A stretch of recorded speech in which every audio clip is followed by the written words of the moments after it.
Appendix 3, John Berridge. Although I cannot find that John Berridge ever commented directly on weakness, his voluminous correspondence shows that he was no stranger to affliction, and that he was deeply experienced in its spiritual value. I have selected 3 short extracts from his letters to make the point. For those listeners unacquainted with John Berridge, one time Church of England vicar of Everton, a small village on the Bedfordshire, Huntingdon and Cambridgeshire border, let me say that he was part of the 18th century evangelical revival, one among such as George Whitefield, John Wesley, William Cowper, John Thornton, Jonathan Edwards, Thomas Scott, John Newton, William Grimshaw, Charles Wesley, Lady Huntingdon, John Fletcher, and others. But Berridge was decidedly his own man, quaint to the point of eccentricity, and this comes out in his correspondence, but one mightily used of God. His idioms may be idiosyncratic, but on the place and value of suffering, and a sense of personal weakness in the life of the believer, Berridge is second to none in illustrating the biblical doctrine. I have to confess that my own spiritual life has fallen far short of the intimacy with Christ which Berridge knew, and I fear this may be a common complaint in these times. Just to say that in what follows I have on occasion, and then only exceedingly lightly, modernized Berridge's English. Berridge to Lady Huntingdon. A winter is as much wanted to continue the earth fruitful as a summer. If the grass was always growing, it would soon grow to nothing, just as flowers that bloom much and long generally, that is in the natural world, bloom themselves to death. And as it is thus with the ground, so it is with the gospel labourers too. Afflictions, desertions, and temptations are as needful as consolations. Jonah's great fish will teach a good lesson, as well as Pisgah top. And a man may sometimes learn as much, if not more, I would say, from being a night and a day in the deep, as from being 40 days in the mount. I see Jonah coming out of the fish and cured of rebellion. I see Moses go up to the mount with meekness, but come down in a huff and break the stone tables. Further, I see 3 picked disciples attending their master to the mount and fall asleep there. I believe you must be clad only in sackcloth whilst you tarry in the wilderness, and be a right mourning widow till the bridegroom fetch you home. Jesus has given you a hand and a heart to execute great things for his glory, and therefore he will deal you out a suitable measure of affliction to keep your balance steady. Did Paul labour more abundantly than all his brethren? He had more abundant stripes than they all. The Master will always new shave your crown before he puts a fresh coronet upon your head, and I expect to hear of a 6-month's illness when I hear of you building a new chapel. Berridge to George Whitefield. I do not look for a speedy end of my troubles, because my heart is not humbled under the affliction. I cannot kiss the rod, nor let the Master quietly tumble and seize me, whip or kick his poor sorry whelp, just as he pleases. Sometimes I bark and howl, and sometimes grin and snap. And whilst matters are in this pass, 'tis no marvel that he keeps my feet in the stocks. I wish and pray for a resigned will, but have it not. Indeed, I wish more for resignation than for health. Dear Lord, bestow it on me.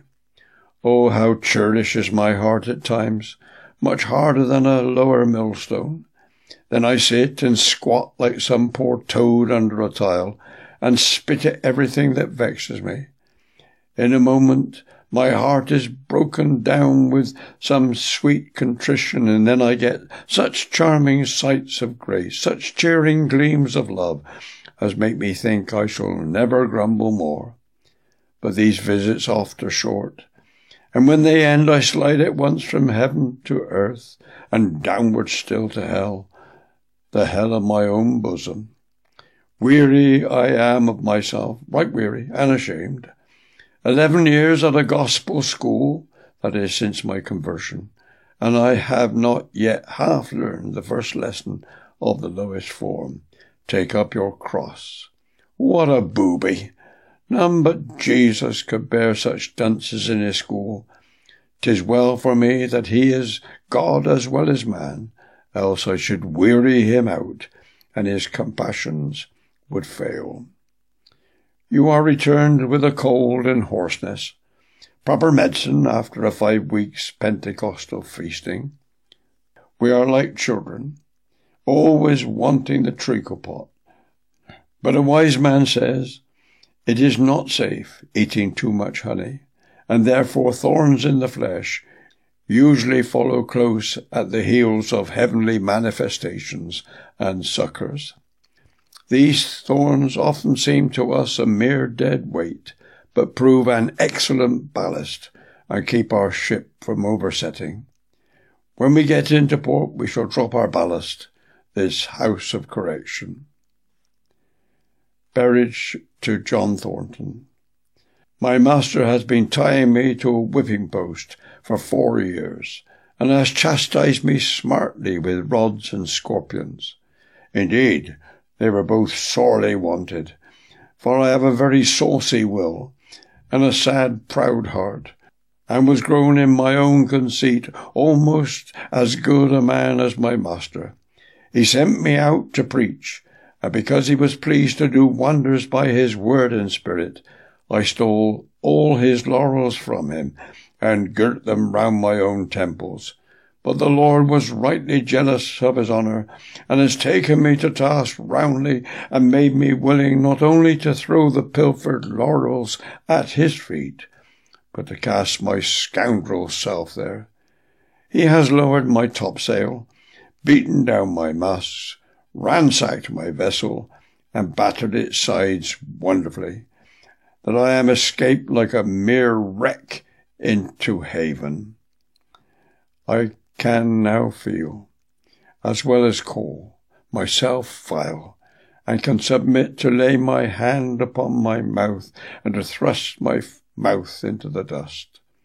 Dear sir, how sweet is poverty of spirit and brokenness of heart! It makes me weep kindly tears, and open all my bosom freely for Jesus. It brings him nigh unto my heart, and makes me clasp him eagerly. It teaches me what grace is, and helps me prize it. It sinks me down to nothing, and makes me fall as a drop into the ocean.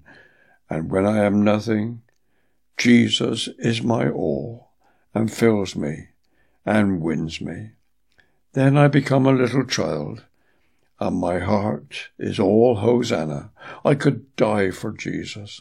Something of this state I know, but alas, I am not settled in it, and what I know was learned in a house of correction. This house suits me well. I cannot thrive but in a furnace, nor even there, unless it is well blown with the breath of grace. I trust my dear master loves you, and hope he keeps some favourable rod for you. Your situation is lofty and, of course, perilous, exposing you to slips and falls. You sail in a very stately vessel. Oh, my Jesus, grant you ballast to keep it steady. All the glories of the world are like that painted cloud which Satan brought upon the eyes of Jesus on the mountain of temptation. I believe you condemn these tinsel glories, and yet without a gracious rod you might grow proof of that contempt. You are indebted to Jesus more than 10,000 others, a very rich man, and yet very likely to be saved. What a miracle of mercy! Oh, love the Lord with all your heart, and serve him well with all your strength.